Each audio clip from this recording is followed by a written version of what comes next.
The first time I realized something was wrong. It wasn't my wife who told me. It was my neighbor. And the worst part? He told me in front of other people. I was standing in my driveway that evening. Just got home from work, still holding my laptop bag. Two of our neighbors were chatting across the street. Then Mark, the guy who lived next door, walked up to me. He looked uncomfortable, like a man holding a secret he didn't want to carry anymore. He lowered his voice, but not enough. And he said something that made my stomach drop. Hey, I don't know if this is my place to say, but you might want to know what your wife's been doing when you're not home.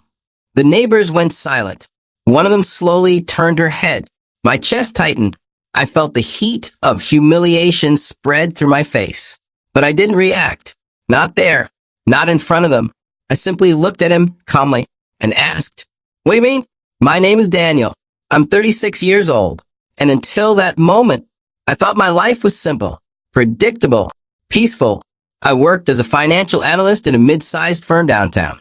Long hours, quiet work, but stable. My wife, Emily, stayed home and ran a small online boutique. We had been married 8 years. No kids yet, but we had plans, or at least I thought we did. Our house sat on a quiet suburban street, tree-lined sidewalks, kids riding bikes, dogs barking in the distance. The kind of neighborhood where everyone waves, but nobody really knows each other, except Mark. Mark had moved in next door about a year earlier. Early 40s, divorced, friendly but private, the kind of neighbor who helps you move furniture, but never stays long enough for small talk. He noticed things, little things. I guess that's why he noticed my wife too. When he said those words in my driveway, I didn't yell. I didn't panic. I simply said, "Can we talk later?" He nodded immediately. "Yeah, sure." Then he walked away. But the damage was already done because Emily was standing at the front door and she had heard everything. She crossed her arms, her voice sharp. "What was that about?" I shrugged lightly. "No idea." Mark's porch light flicked on next door. Emily scoffed. "That guy needs to mind his business." Her tone bothered me. Not the words. The tone. Too defensive. Too quick. But I kept my voice steady. "I'll ask him later." She rolled her eyes. "Well, tell him to stop spreading rumors." Then she went inside. That night, I couldn't sleep. Not because I believed Mark, but because of something else. Something quiet. Something subtle. The feeling that my life might not be exactly what I thought it was. The next evening, I walked next door. Mark opened the door after one knock. He looked relieved, like he had been expecting me. We sat on his porch. No music, no TV, just the soft hum of street lights and crickets. For a moment, neither of us spoke. Then he sighed. "Man, I didn't want to say anything." I stayed calm. "But you did." He nodded. "Yeah." Then he leaned forward. "Because if it were me, I'd want someone to tell me." My chest tightened again. "What did you see?" He rubbed the back of his neck. "At first, I thought nothing of it. Just a guy coming by when you were at work." I felt my heartbeat slow, controlled. "How often?" Mark looked down. 3, maybe 4 times a week. The air felt colder. "And you're sure?" "Yeah." He hesitated. "I've seen them leave together too." My jaw tightened slightly, but my voice stayed calm. "Did you take pictures?" He blinked. "Actually, yeah." He pulled out his phone and handed it to me. The photo was clear. My driveway, my front door, and Emily standing beside a man I had never seen before. Smiling. Comfortable. Too comfortable. Another photo showed them getting into his car. Another taken from across the street. They were laughing. Close. Closer than strangers. I handed the phone back. Silently. Mark studied my face. "You okay?" I nodded slowly. "Yeah." And strangely, I was not angry. Not yet. Just thinking. Carefully. Because anger clouds judgment.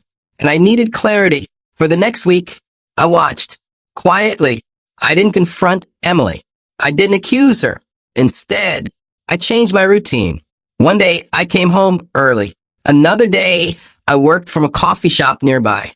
And slowly, the truth began to show itself. Exactly as Mark described. The same car, the same man, The same routine. 3 times a week. Sometimes more. They stayed inside for hours. Sometimes they left together. Dinner, drinks, smiles. But something else stood out. Emily never told me about him. Not once. Not casually. Not even as a friend. Which told me everything. One evening, Mark stopped me while I was taking out the trash.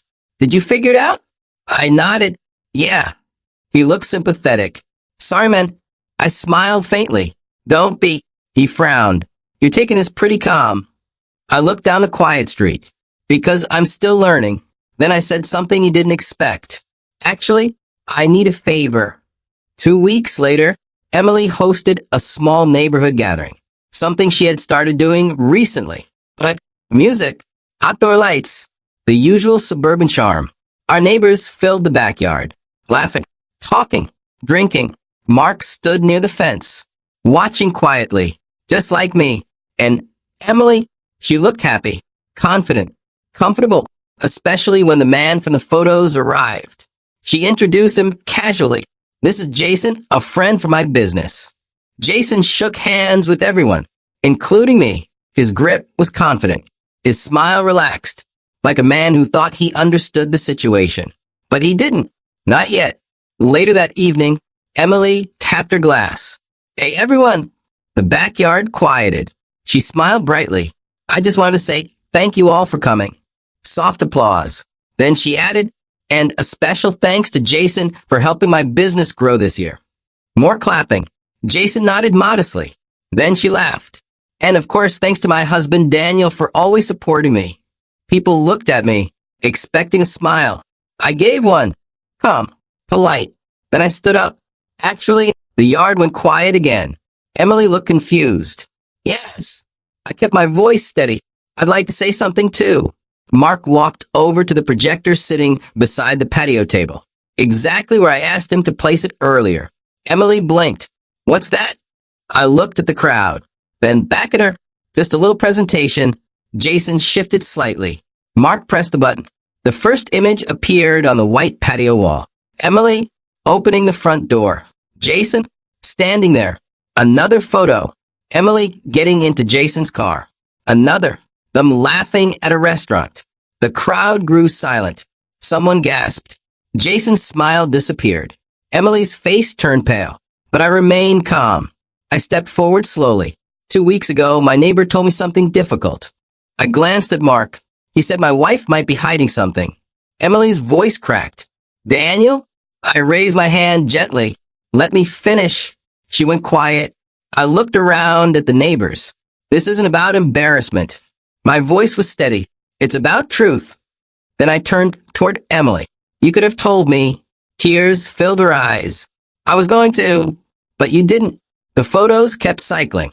Simple, clear, undeniable. Jason looked like he wanted to disappear. Then I pulled a folder from the table and placed it in front of Emily. Inside are divorce papers. A ripple of shock moved through the crowd. Emily stared at them, shaking. But I wasn't angry, not even then, because anger fades, but dignity stays. I looked at everyone calmly. I'm not here to humiliate anyone. Then I met Emily's eyes. I just believe respect should go both ways. Silence filled the backyard, the kind of silence that makes people reflect. Jason quietly walked toward the gate. No one stopped him. Emily remained frozen, holding the papers. Then I said one final thing, softly. But thank you, Mark. He blinked. For knocking on my door. The gathering slowly ended. Neighbors left quietly. Emily stayed seated, still staring at the documents. That night, I packed a small bag. Not because I was running, but because peace sometimes requires distance. Weeks later, I moved into a smaller place downtown. Life became quieter, simpler, strangely lighter. Sometimes people ask me how I stayed so calm. The answer is simple. Because dignity is louder than anger, and truth doesn't need shouting. Emily eventually signed the papers. No drama, no court battle, just an ending. As for Mark, he still texts me sometimes, mostly about football and neighborhood gossip. But every once in a while, I remember that moment, the knock on the door, the uncomfortable truth, the humiliation, and the clarity that followed. Because sometimes the person who changes your life the most isn't the one who betrays you. It's the one who tells you the truth. If this story resonated with you, let me know where you're watching from. And don't forget to subscribe for more stories like this.